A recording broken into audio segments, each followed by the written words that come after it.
There are so many methods of potty training that people swear by. So why is it so hard to potty train your child? As a family physician, I have heard parents question what they're doing wrong, sometimes expressing doubts as to whether they are even a good parent. Social media has intensified this feeling, with people boasting that they potty trained their children in 3 days, or even before they could walk. We will review techniques to assess readiness and techniques to help when you and your child are ready. And yes, you are a good parent, and your child is good as well, even if they've not met some imaginary potty training target. How do you know if your child is ready for potty training? And what is the best method? There are 3 main methods currently being used in the United States. The first is EC, also known as Elimination Communication. The second is devoting 3 days in a crash course on potty training. The third is a system of encouragement and rewards. What works best for one child will not necessarily work well for another. Whatever method you pick, try to not compare yourself and your child to others. I have never heard of a child being potty trained without accidents, no matter what your friends may say. The key is to see what works best for your child and to not feel bad when you have your ups and downs. It's like playing golf. Just when you think you've mastered the perfect shot, your next one could be a big whiff. But your overall progress is actually in a forward direction, so don't beat yourself up.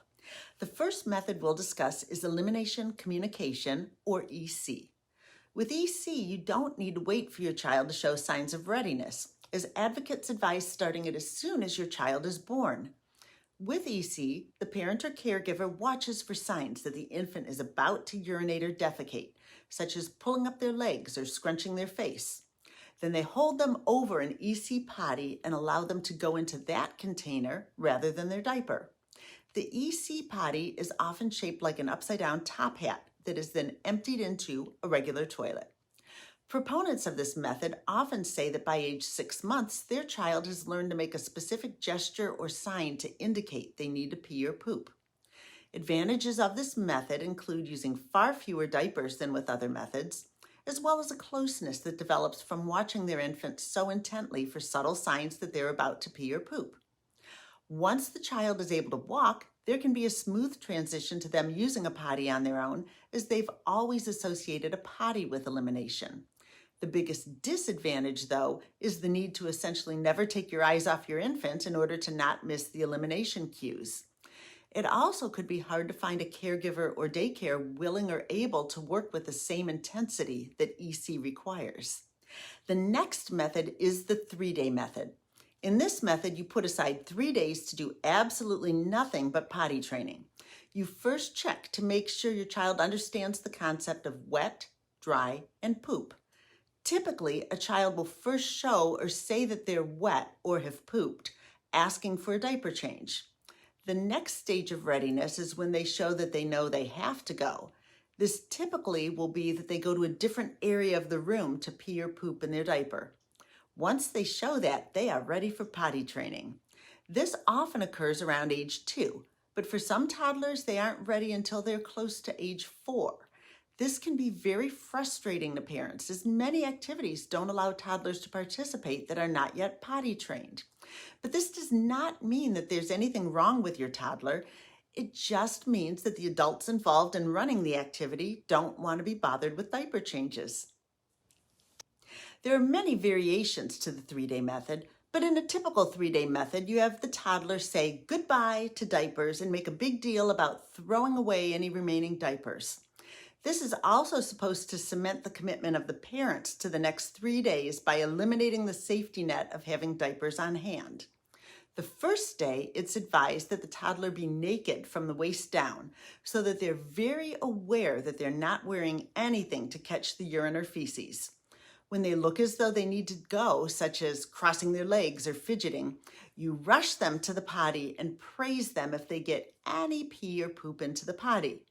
If they start to go somewhere other than the potty, you try to whisk them to the potty so that some of it lands in the potty.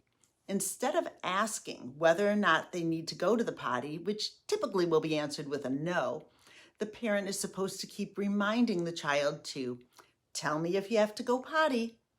Parents are advised to give their children plenty to drink throughout the day so that they'll have many opportunities to use the potty. On the second day of the 3-day method, you typically have the toddler wear underwear that they've picked out for this big occasion, typically with characters that they like, such as Mickey Mouse, Bluey, or Paw Patrol. The thought with this is that they will not want to pee or poop on their favorite character. It's also advised to use underwear rather than a pull-up so that the child feels the wetness of any accidents that they make. On the third day, it's often advised that you dress the child in a light pair of shorts or other easy-to-remove clothing over the underwear.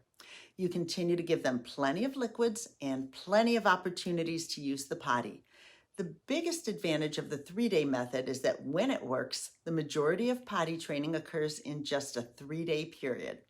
One disadvantage is that if it doesn't work, it can feel as though those 3 days of your life were wasted with so much effort and nothing to show for it.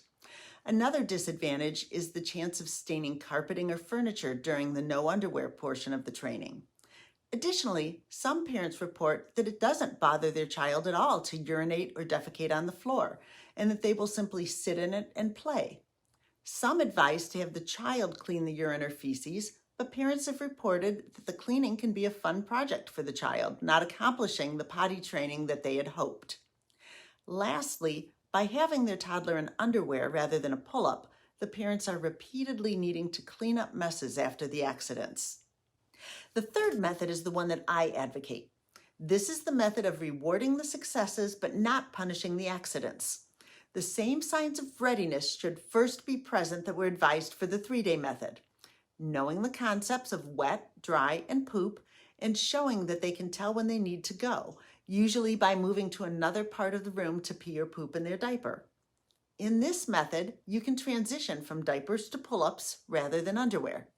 They can still be excited about picking out ones with characters such as Bluey or Minnie Mouse and work to not pee or poop on their favorite characters. But parents won't have to deal with the mess and frustration of every accident. In this method, you have rewards set for every success. Typically, this would be using a sticker chart, and with every successful pee in the potty, the child gets to put a sticker on their chart.